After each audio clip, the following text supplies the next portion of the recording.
Hi, my name's Tish, and in today's episode, we will navigate the different phases of the menstrual cycle and how these phases either turn you on or turn you off, and how forcing conditions wreak havoc on your health and well-being.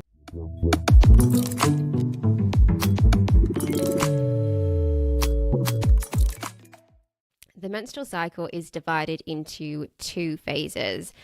A typical cycle is on average around 28 days. So from one period to your next period, that's a full cycle. Your cycle might be slightly longer or slightly shorter, but 28 days is average. These phases are characterized by two ovarian hormones. You may have heard of these hormones, estrogen and progesterone. The first phase of your cycle, so from the day of your period, that's when that first phase begins. This first phase is called the follicular or follicular phase. This is the first part of your cycle. It's, like I mentioned, from the first day of your period, and it ends right before ovulation. And if you don't know what ovulation is, it's where an egg is released from the ovary for fertilization. This is when you would have sex if you were trying to conceive. But more on that shortly. Ovulation is typically the midway point. So if your cycle is 28 days, that midway point where estrogen is at its highest will be around day 14. So that's around where you would potentially ovulate. As mentioned, estrogen is the dominant hormone. So it's the hormone that is associated with this first phase because of the high levels. The second half of the cycle is called the luteal phase. So this happens post-ovulation. As I mentioned, ovulation marks the halfway point between these two phases. This phase typically lasts between 12 and 14 days if we are considering a 28-day cycle, and we just divide that into two. Progesterone is the hormone associated with this phase because of the high levels that you encounter. The way that these steroids cycle throughout these phases, so the way that estrogen and progesterone cycle, regulate sexual function. And this isn't really taught. So let's dive into how that happens. They regulate essentially the function of the vagina and how receptive the vagina is for penetration. A quick example is you are dry during certain phases of your cycle because your body is focused on other processes. It's prioritizing certain jobs and down-regulating other things for efficiency. If you are forcing conditions during times when the body is carrying out energy extensive processes, for example, building a home for a fetus, which is essentially what is happening in the second half of your cycle, if you're forcing conditions, then it's not going to be able to do what it's trying to do as efficiently as it could do. And you might start experiencing negative symptoms that you wouldn't usually associate just because you forced a situation. So let's look at what's going on in these phases in a bit more depth. The follicular phase, so that first phase, is when the ovaries release an egg for fertilization. This is triggered by FSH, follicle stimulating hormone. Once the egg has matured, The follicle, which once housed the egg, and follicles are just sacs of fluids in the ovaries, this follicle transforms into it's called a corpus luteum.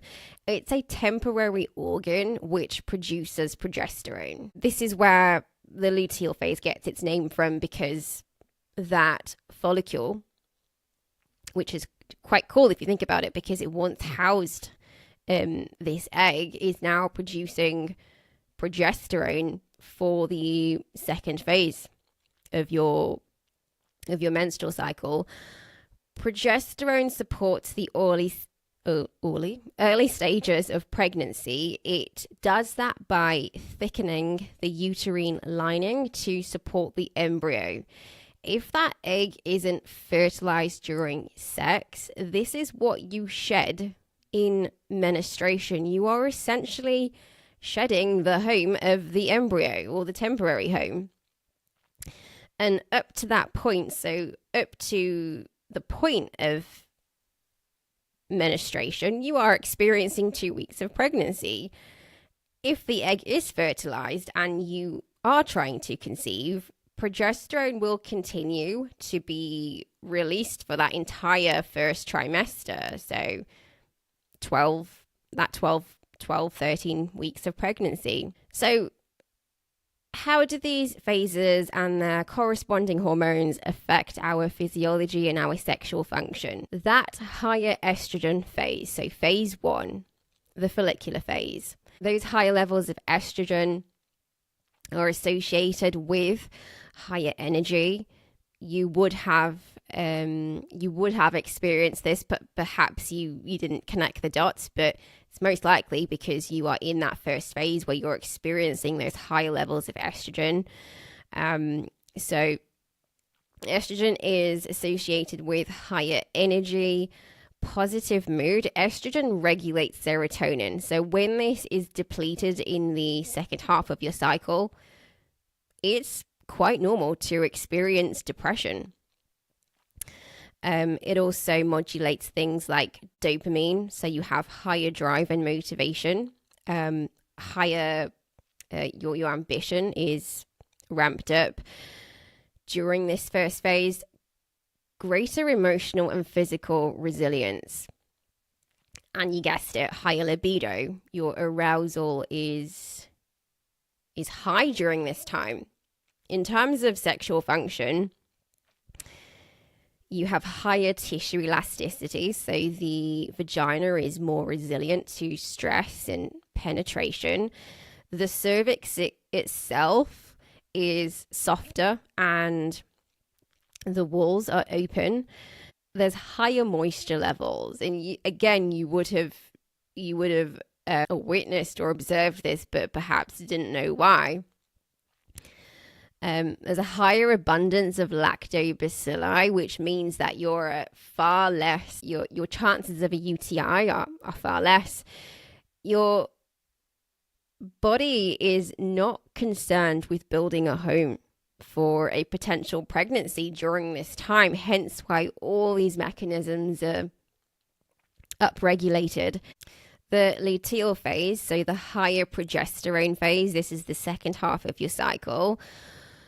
Not only do you experience the high levels of progesterone, which is, the purpose is to support a potential pregnancy, but you also experience a significant drop in estrogen. So estrogen needs to come down, otherwise it will trigger FSH and ovulation. Because you have estrogen receptors all over the body, including the brain. And as we spoke briefly, estrogen modulates serotonin, dopamine, and norepinephrine. So that's linked to things like arousal, focus, memory. If you struggle with mental health, this is exacerbated during this time. Immunity is also suppressed during this time. We are more vulnerable to stress, anxiety, and depression. This isn't just limited to a reduction in mental resilience, but also physical resilience. Women report feeling pregnant during this time, and that's because they experience severe bloating. Gut dysbiosis goes up. Gas is very common. The gut is constantly informing the brain via the gut-brain axis, the vagus nerve. And so if you're experiencing poor gut health during this time, this is highly likely to have a negative effect on your mental health. Cognition, decision making is all negatively affected during this time. And I just want to illustrate how many mechanisms are down-regulated because of the necessary higher progesterone, which then means lower estrogen. You can go to the gym, but your inflammatory response even during this time is lowered. So if you like the idea of work for zero gains, then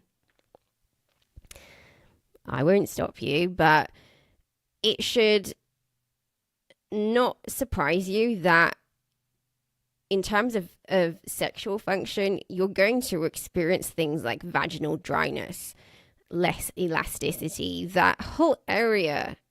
In fact, it's not even just limited to that whole area. Everything is less resilient. The cervix itself is harder, and therefore less space. Also, with how it changes shape and how it sits, there's lower intracellular glycogen available for those tissues. And so if you're forcing conditions to quote unquote, because apparently it is a problem, firstly, it's not a problem. It's a process that shuts down sexual function in women, because as a woman, your body also goes through a process every month that gives potential to life. Testosterone, on the other hand, and we're talking now in men, is replenished every day. They have this consistent supply of energy. They don't experience the significant deficits that women do every month. Within a few days, you can have extremely high levels, and those levels plummet drastically over the course of a few days. And it's not even just a drop in the primary hormone, the primary energy-giving hormone. It's also experiencing then high levels of progesterone and the effects that are associated with that.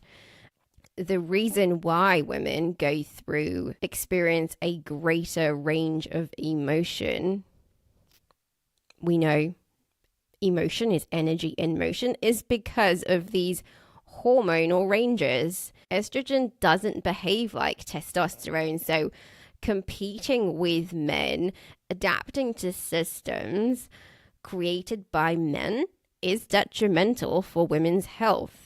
If you are forcing your body to perform when it's undergoing highly energy intensive internal processes, if you push through like how men model force, their capacity to exert that force consistently is because testosterone is replenished daily and then gradually over time will reduce, but it's an annual reduction. And so you climatize far more easily to those lower levels as you get older.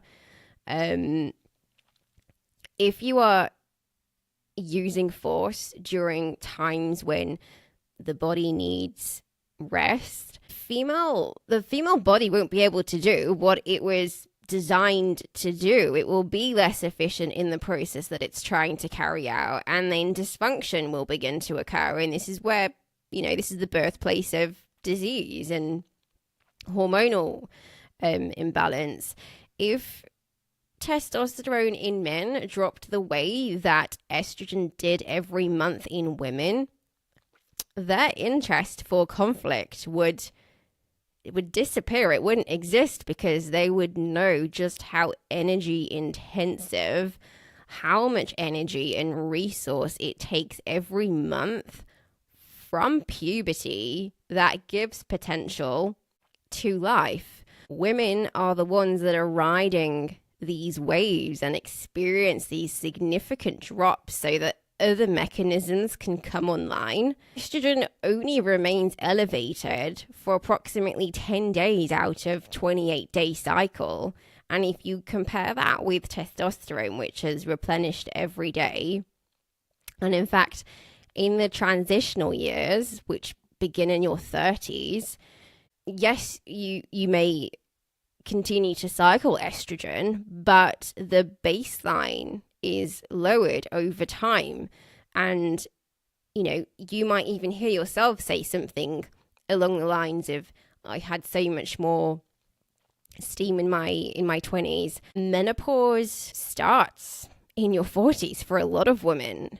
And this is when that estrogen stops cycling. So essentially you're stuck in that second half of the cycle, minus the high levels of progesterone. Now you just have very low levels of steroids, which is why a lot of women feel extremely flat. They go into depression, but more on that in another conversation. And I don't want to get into HRT just yet, but let's take a further look at these phases and how you can utilize each phase productively for sex. So let's start from the first. Let's go from the first phase. So day one of your period, or let's just call this sex during your period. You will likely experience some discomfort at the start. This is the way that your body is shedding the uterine lining. So you may experience uterine cramps. This is something that's quite common in women, and they will vary in terms of how severe those cramps are. Personally, I don't feel much desire to have sex during my period. My body it's already doing so much during this time, and it's down regulating so many other things. To then add another component to that would increase the amount of work that my body needs to do, essentially. And during this time, your body's in a process of release, and giving it space to do that actually seems quite logical. But honoring that process without disrupting that flow, that will enable your body to bounce back in terms of renewed energy following your period. Its bounce back capacity is far greater if you have allowed sufficient rest and have maintained those boundaries.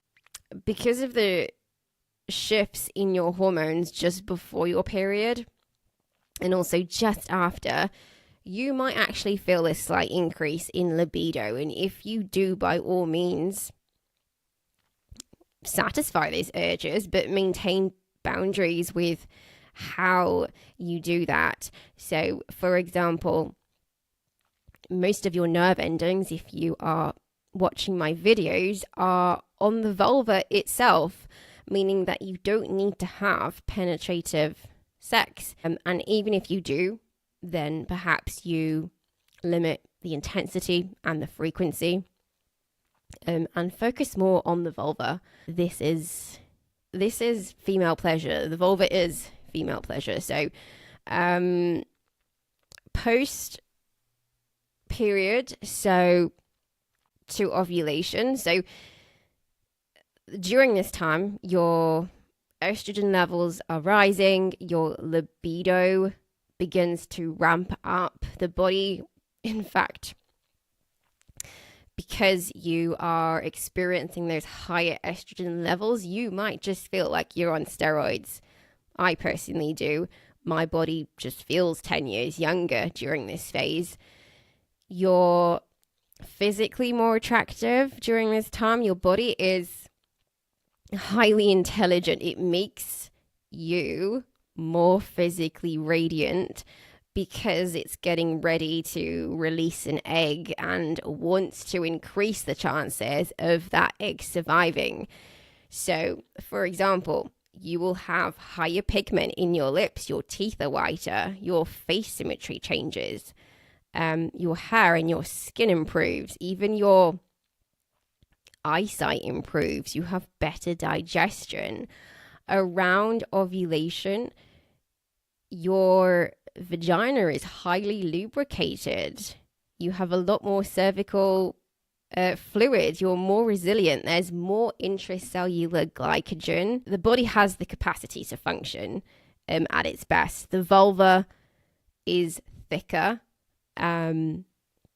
Watch my video on the fountain of youth. I think I titled that one. Studies even show that women during this time are more attracted to athletic men because it's all about that egg surviving. This is the time to have sex. That egg wants nothing more than to survive. So I would advise that if you are wanting to open up to something, then you can be more experimental with sex during this time. The body is more resilient to stress because you are literally on steroids. You may have a tendency to overdo it because of those higher steroid levels. And so just ensure that you have some boundaries in place. Let's discuss sex during your luteal phase. So this is post-ovulation. And in the same way that your body changes in terms of, you're more radiant during your follicular phase, that first phase, your body also changes. Your gut motility is lowered. You get gassy, you bloat. Women report that they feel pregnant. Lower mood because of those lower estrogen levels. So you might experience negative Nancy more often. You produce more body odor during this time, and all these things act as deterrents if you think about it. You're experiencing the first 2 weeks of pregnancy, not because the egg has necessarily been fertilized, unless you're trying to conceive, but because progesterone levels are high during this phase. Estrogen is low to allow that to happen, because otherwise it will, like I mentioned, trigger FSH, which then would trigger ovulation, and then we wouldn't necessarily have the capacity to conceive. The body during this time is dialing down certain mechanisms so that it can be efficient in others, like growing a home for an embryo. So if you're placing additional stress on the system during this time, and sex is considered stressful when your resources are low, during a time of scarcity, you're not thinking of who can I have sex with.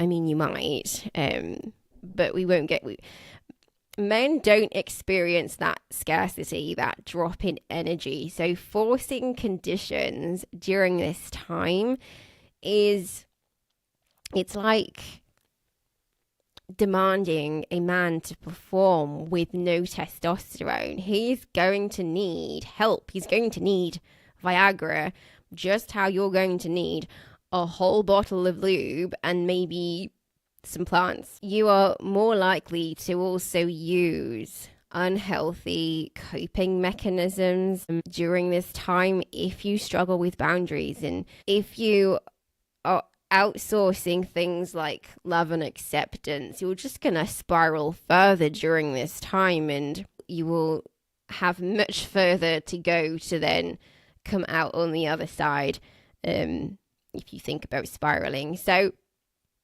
comment down below, when do you like to have sex? Solo or partnered?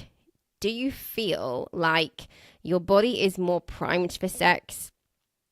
Do you engage in sexual activity during different times of the month? If you're on any kind of birth control, then it might be worth noting that if you are going to comment. What symptoms, and this goes for anyone, do you struggle with most during your menstrual cycle? Perhaps you don't experience any symptoms. Share this video with a friend, share it with a partner. Make sure you like and subscribe, and I will see you in the comments.